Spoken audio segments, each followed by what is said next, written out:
Hello दोस्तों, कैसे आप सब लोग। तो आप सबका फिर से एक बार स्वागत है इस चैनल पे। और मुझे बहुत खुशी होती है यार जब कोई लोग मुझे सजेशन देते हैं ना।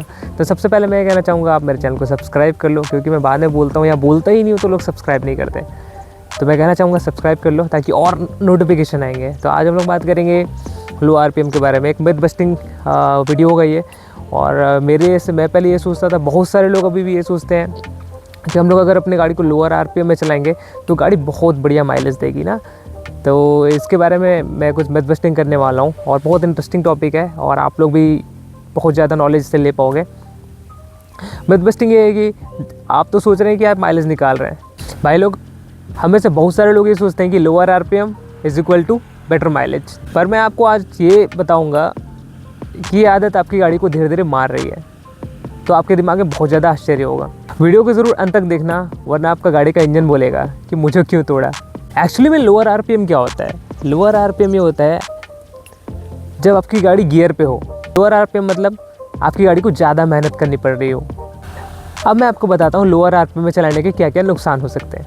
पहला आ जाता है इंजन पे एक्स्ट्रा लोड पड़ता है इससे, क्योंकि आप आरपीएम कम लगा रहे हैं, मतलब उसको जो पावर चाहिए वो आप उसको प्रोवाइड नहीं करा रहे हैं। तो इससे आपके इंजन पे एक्स्ट्रा लोड पड़ता है, जिससे आपके इंजन को नियर फ्यूचर में नुकसान हो सकता है। इंजन पे एक्स्ट्रा लोड की जब हम लोअर आरपीएम में गाड़ी चलाते हैं तो इंजन पे एक्स्ट्रा लोड पड़ता है। इसको मैं एक्सप्लेन करना चाहूँगा ताकि आप आसान से भाषा में समझ पाओ। एक्स्ट्रा लोड मतलब इंजन को आपने ज़्यादा कम करवा दिया, इंजन से उसकी ताकत से ज़्यादा आपने काम करवाया। जैसे साइकिल को थर्ड गियर पे चढ़ा दो ऊंचाई पे तो वो चढ़ेगी, पर पैर पे कितना जोर पड़ेगा। वही हाल इंजन का होता है जब हम लो आरपीएम पे गाड़ी को खींचते हैं। जैसे कोई आदमी 5 किलो का वजन उठाए तब तो ठीक है, पर उसे 25 किलो उठवा दो और बोलो धीरे धीरे चलो, उसके बाद उसकी सांस फूलेगी ना और पैर भी कांपेंगे। मतलब बहुत ज़्यादा और स्पीड कम is equal to extra load. Low RPM पे इंजन धीरे धीरे घूम रहा होता है, पर टायर को घुमाने के लिए पूरी ताकत मांग रहा होता है वो। इसलिए इंजन जोर से काम करता है, वाइब्रेशन देता है, नॉकिंग देता है, भारी लगता है और गाड़ी की आवाज़ भी बदल जाती है लोअर आरपीएम पे चलाने पे। इंजन धीरे धीरे घूम रहा है और गाड़ी के इंजन का पसीना भी छूट रहा है। यही तो है एक्स्ट्रा लोड। जब गाड़ी भारी लग रही है लेकिन फिर भी हम एवरेज लेने के चक्कर में गियर को नहीं बदलते, बस रेस देते रहते हैं, एक्सीलेटर दबाते रहते हैं, और उसी को बोलते हैं इंजन पे एक्स्ट्रा लोड। ये मेरे साथ भी हुआ है। जब लोअर आरपीएम पे गाड़ी चलाओ और गाड़ी ना अजीब सा आवाज़ करती है, भर भर भर भर अजीब सा एक इंजन से आवाज़ आता है, उसी को बोलते हैं इंजन पे एक्स्ट्रा लोड पड़ता है। आप एवरेज बचाने के चक्कर में जब इस प्रकार से गाड़ी चलाते हैं। सीधी सी बात है, जब गाड़ी स्मूथ चल रही है तब तो लोअर आरपीएम ठीक है, लेकिन जब आपको गाड़ी को खींचना है, ऊंचाई पे चढ़ना है, जब गाड़ी को पावर चाहिए, तब लोअर आरपीएम गलत होता है। दूसरा नुकसान ये है कि पिकअप आपको कम मिलती है और नॉकिंग साउंड आता है और पिकअप भी कम हो जाता है। जब आप लोअर आरपीएम पे गाड़ी चला रहे हो तो पिकअप एकदम बहुत कम हो जाता है। पिकअप बहुत कम हो जाता है, आपको पता होगा, गाड़ी स्लो सी हो जाती है। तो इसमें जिसको अच्छा पिकअप में गाड़ी चलाना है वो लोअर आरपीएम में गाड़ी नहीं चलाते। तीसरा है क्लच और गियर बॉक्स जल्दी ख़राब हो जाता है। इसको मैं डिटेल में एक्सप्लेन करता हूँ आपको, ताकि आपको आसान से भाषा में समझ आए। इससे पहले आपको मैं ये वाला टॉपिक आपको डिटेल में समझाऊँ तो सबसे पहले आपको क्लच का काम क्या होता है वो आपको समझाना चाहता हूँ। क्लच का काम ये होता है कि इंजन और टायर के बीच का जो झगड़ा है उसको शांत करना। इसका मतलब ये है टायर तक पावर धीरे धीरे पहुंचाना। जब लो आरपीएम पे गाड़ी भारी हो जाती है तो गाड़ी चलाने के लिए हम क्या करते हैं, क्लच को आधा छोड़ के रख लेते हैं। अब इसका आपको मैं एक देसी एग्जांपल देता हूँ। इमेजिन करो जैसे आप हाथ जोड़ के रस्सी को खींच रहे हो, पर पूरी ताकत नहीं लगा रहे हो, बस घीस घीस के आप खींच रहे हो। घीस घीस के खींचना मतलब आप धीरे धीरे आराम से खींच रहे हो। अब इससे ये होगा आपकी रस्सी भी घिस जाएगी और हो सकता है आपके हाथ भी जलेंगे या छिलने के भी चांसेस भी बन जाते हैं। आप आराम से खींच रहे हो तो यहाँ पे बस वही हाल आपके क्लच का होता है जब आप लोअर आरपीएम पे गाड़ी चलाते हो। इससे क्या होता है, क्लच प्लेट जल जाती है, क्लच प्लेट बहुत जल्दी पतला हो जाता है, बाद में धीरे धीरे ये स्लिप करना लगता है, इससे माइलेज और पिकअप दोनों गिरते हैं। फिर आपको क्लच प्लेट बदलनी पड़ती है। अब बात करते हैं गियर बॉक्स की। गियर बॉक्स का काम होता है इंजन की ताकत को सही रेशियो में बांटना। लो आरपीएम प्लस जोर is equal to gear box पे मार। लो आरपीएम पे जब हम एक्सीलेटर को दबाते हैं तो गियर के दांत पे अचानक से झटका लगता है। इससे क्या होता है, गियर के दांत जो है घिसने लगते हैं। इसके आपको सिम्टम्स बता दूं। तब आपको गियर डालते वक्त झटका लगे, गियर टाइट लगे, चलाते वक्त कर कर की आवाज़ करे, गाड़ी स्मूथ नहीं लगती। लो आरपीएम में क्लच बचाने के चक्कर में तो क्लच और गियर बॉक्स दोनों खर्च कर देते हैं। यहाँ पे एक सिंपल से भाषा में आपको समझाया कि आपके क्लच और गियर बॉक्स का क्या हाल होता है जब आप लोअर आरपीएम पे गाड़ी चलाते हैं। आई होप आपको समझ आया होगा। जब आपको गाड़ी आपकी भारी लगे तो क्लच से नहीं गियर या आरपीएम से काम लेना चाहिए। चौथा पॉइंट आपको बताता, कार्बन डिपॉजिट होता है, मतलब कार्बन का जमना आपकी गाड़ी के इंजन में। अब इस पॉइंट को मैं आपको डिटेल में समझाऊंगा ताकि आपको आसानी से समझ आए। इसका मतलब ये है कि आपकी गाड़ी का पेट्रोल पूरी तरीके से नहीं चल रहा है। जब आपका गाड़ी का पेट्रोल पूरी तरीके से नहीं चल रहा है तो उसके बाद जो काला काला जो मैल बच जाता है, इसी को हम कार्बन डिपॉजिट कहते हैं, मतलब कार्बन का जमना। अब सवाल ये उठता है कि लोअर आरपीएम से कार्बन क्यों जमता है। लो आरपीएम में गाड़ी चलाने पर आपके इंजन को बहुत ज़्यादा जोर लगाना पड़ता है। पेट्रोल को सही टेम्परेचर नहीं मिल पाता, इसलिए वो अच्छे से जल नहीं पाता है। इसका मतलब ये है कि पेट्रोल आया, उसको जलना चाहिए था, पर वो आधा आधा जला। इससे क्या होता है कि काली काली मैल चिपक जाती है आपके इंजन पे।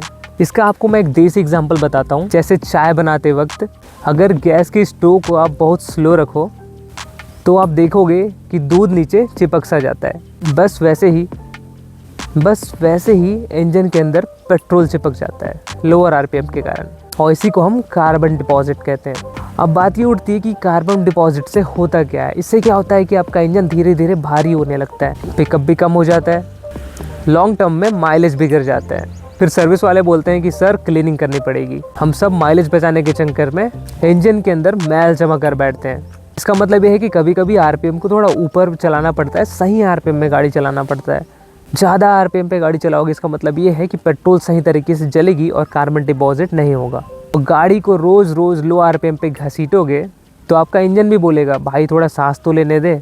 तो इस प्रकार से जब आप लोअर आरपीएम में गाड़ी चलाते हो ना तो इंजन में कार्बन डिपॉजिट होता है। होप आपको समझ आया हो शॉर्ट पे। फिफ्थ पॉइंट बता रहा हूँ कि लॉन्ग टर्म में आपके गाड़ी का माइलेज भी गिर जाता है। अब लॉन्ग टर्म में माइलेज कैसे गिरता है, इसको भी आपको मैं सीधी भाषा में समझाता हूँ। जब आप सीधी रोड पे लोअर आरपीएम पे गाड़ी चला रहे हो, इमेजिन करो आप एक हाईवे पे चल रहे हो, आपका गाड़ी का लोअर आरपीएम है, तो आपकी गाड़ी के जो मीटर में आपको देखेगा कि गाड़ी अच्छी खासी एवरेज दे रही है। दिक्कत कब होता है, जब इस आदत को हम हर जगह अप्लाई करना चालू कर देते हैं, और वो आदत है लोअर आरपीएम की। जैसे कोई इंसान आराम से चल रहा है, जब उसके ऊपर कोई वेट नहीं है तब तो चलता है, लेकिन जब उसके ऊपर कोई वेट आता है और उसके बाद भी वो आराम से चल रहा है ना, तब होती है असली दिक्कत। जैसे इंसान को आराम से चलना अलग बात है और बोरी उठा के चलना अलग बात, दोनों में डिफरेंस है। अब सोचो, अगर कोई व्यक्ति बोरी उठाकर भी उसी तरीके से आराम से चल रहा है, तब तो प्रॉब्लम होगी ना, तब तो सांस फूलेगी ना। तो बस वही सीन इंजन के साथ भी होता है। नॉर्मल भाषा में समझाऊं तो माइलेज गिर जाता है। लोअर आरपीएम प्लस ज़्यादा जोर लगाना, इंजन को ज़्यादा गैस देनी पड़ती है, और जब गैस ज़्यादा देते हो तो जाहिर सी बात है कि पेट्रोल भी ज़्यादा जलता है, पर गाड़ी उतना काम नहीं करती, और ऊपर से आपके पेट्रोल भी ठीक से नहीं जल पाता। वो इंजन के अंदर मैल बन के बैठ जाता है। फिर धीरे धीरे गाड़ी भारी होने लगती है, पिकअप कम हो जाता है और माइलेज भी गिर जाता है। और ये तुरंत नहीं दिखाता, ये लॉन्ग टर्म का इफेक्ट है। लो आरपीएम में मीटर का एवरेज तो बढ़ जाता है, पर गलत जगह लो आरपीएम चलाया तो असली माइलेज घर पहुँचते पहुँचते गिर जाता है। जहाँ इंजन आराम पे हो, मतलब रोड सीधी है, तब तो आरपीएम लो आरपीएम ठीक है, पर जहाँ पे इंजन को जोर लगाना है वहाँ पे भी लो आरपीएम काम नहीं करता। इन शॉर्ट, इंजन को बहुत महंगा पड़ता है और आपको भी महंगा पड़ेगा। गाड़ी भी इंसान की तरह होती है, जब बोझ हो तो उसको भी जोर लगाना पड़ता है, वहाँ पे आराम से काम नहीं चलता। तो यही था कुछ टॉपिक लोअर आरपीएम का, मैं आपको बता रहा था। लोअर आरपीएम कहाँ पे ठीक होता है, जब आपकी गाड़ी पे बोझ नहीं है, आपकी गाड़ी पे वेट नहीं है, आप किसी वेट के साथ नहीं चल रहे हो, गाड़ी स्मूथ चल रही है, रोड सीधा है, तब तो ठीक है। लेकिन जहाँ पे आपको आरपीएम बढ़ाना है वहाँ पे आरपीएम आपको बढ़ाना ही पड़ेगा। जैसे ऊंचाई भी हो गया, जैसे आपको सिटी में बार बार गियर चेंज करना पड़ेगा, वहाँ पे भी आप 1000 से 1500 के आरपीएम पे चला रहे हो तो आप गलत हो। आपको कहीं ना कहीं आरपीएम उठाना ही पड़ेगा। आरपीएम उठाओगे, इंजन ज़्यादा काम करेगा, उसको जितना एनर्जी चाहिए उस प्रकार से आप उसको एनर्जी प्रोवाइड करोगे, तब बहुत अच्छा गाड़ी के लाइफ के लिए बहुत बढ़िया रहेगा। कार्बन डिपॉजिट नहीं होगा, लॉन्गर टर्म में आपकी गाड़ी की एवरेज भी बढ़ेगी और आपको इंजन का काम नहीं आएगा, क्लच गियर बॉक्स भी बढ़िया रहेंगे। अब मैं बता रहा हूँ पेट्रोल गाड़ी का सेफ आरपीएम कहाँ तक होता है। सिटी ड्राइविंग के लिए 2000 से 250 का आरपीएम बढ़िया होता है। अगर आपको ओवरटेक करना है तो 2500 से 3000 का आरपीएम बढ़िया होता है। हाईवे में अगर आपको क्रूज करना है तो 2200 से 2800 का आरपीएम बढ़िया होता है। लोग कहते हैं कि लोअर आरपीएम पे माइलेज अच्छा मिलता है। वो कब मिलता है, जब स्मूथ रोड हो, स्ट्रेट रोड हो, आपके आसपास कोई बर्डन नहीं आ रहा है, तब की बात है वो। इसलिए आपको लोअर आरपीएम पे गाड़ी को ज़्यादा नहीं खींचना चाहिए, कभी कभी भगाना भी पड़ता है। गाड़ी की हेल्थ के लिए। अगर आप लोअर आरपीएम पे शुरुआत से आखिर तक गाड़ी को चलाते हैं तो आपके इंजन में स्ट्रेन आएगा प्लस कार्बन डिपॉजिट होगा, इज इक्वल टू महंगा रिपेयर, महंगी सर्विस का बिल आएगा आपको। अगर आपको माइलेज चाहिए तो स्मूथ ड्राइविंग करो, आरपीएम को थोड़ा जिंदा रखो, थोड़ा शोर करने दो, वरना पेट्रोल बचा के आप इंजन खर्च कर दोगे। तो बात यही थी, लोअर आरपीएम पे गाड़ी चलाना। मुझे भी पहले बहुत चलाता था लोअर आरपीएम पे, लेकिन कभी कभी लगता है कि जैसे आप जब गाड़ी आप धीरे धीरे भाग रहे हो ना, तो आप आरपीएम वहीं पे ठीक है जहाँ पे रोड सीधी है, ठीक ठाक है, वहाँ पे आप चलाओ, आपकी गाड़ी पे लोड नहीं है। लेकिन आपकी गाड़ी में फुल लोड है, एसी भी चल रहा है, तब आपको आरपीएम बढ़ानी पड़ेगी। क्योंकि देखो कार्बन डिपॉजिट जब होगा ना आपकी गाड़ी में, तो गाड़ी में इंजन का काम आएगा, और जो कि बहुत ख़तरनाक चीज़ है। तो कभी कभी गाड़ी को भगा भी लिया करो, भगाया करो। 5 दिन आप गाड़ी को निकालते हो तो 2 दिन अच्छे आरपीएम में गाड़ी चलाया करो, जिससे कार्बन डिपॉजिट ना हो। वो जो कार्बन है वो जल जाए, वो पेट्रोल आपका जले, ना कि वो कार्बन डिपॉजिट हो। तो अगर आपको ये वीडियो अच्छा लगता है तो प्लीज़ सब्सक्राइब करके जाना इसे इंटरेस्टिंग टॉपिक के लिए। ये जो वीडियो मैंने बनाया लो आरपीएम वाला, हो सकता है मैं इसमें गलत भी हो सकता हूँ, लेकिन अगर आप देख रहे हो वीडियो को तो आप क्या फील करते हो उस वीडियो को देख के ज़रूर कमेंट सेक्शन में कमेंट करना। हो सकता है मैं गलत भी हो सकता हूँ, हो सकता है मैं राइट भी हो सकता हूँ, तो ज़रूर कमेंट करना कि इस लोअर आरपीएम का टॉपिक। शुरू में तो मज़ा आता है, जब आप लोअर आरपीएम में चलाते हैं ना तो गाड़ी अच्छा खासा एवरेज निकाल के देगी, लेकिन वो सिर्फ एक रास्ते के लिए है। एक रास्ते के लिए इन द सेंस रोड सीधा है, हाईवेज है, तब तो ठीक ठाक एवरेज दे देगी, आपकी गाड़ी पे लोड नहीं है। लेकिन जब गाड़ी ऊंचाई पे आती है, लोड बढ़ता है गाड़ी पे, एसी चलाना पड़ता है, उस तरह का जगह नहीं है, तब थोड़ा आपको दिक्कत आएगा, तब आपको आरपीएम बढ़ाना ही पड़ेगा।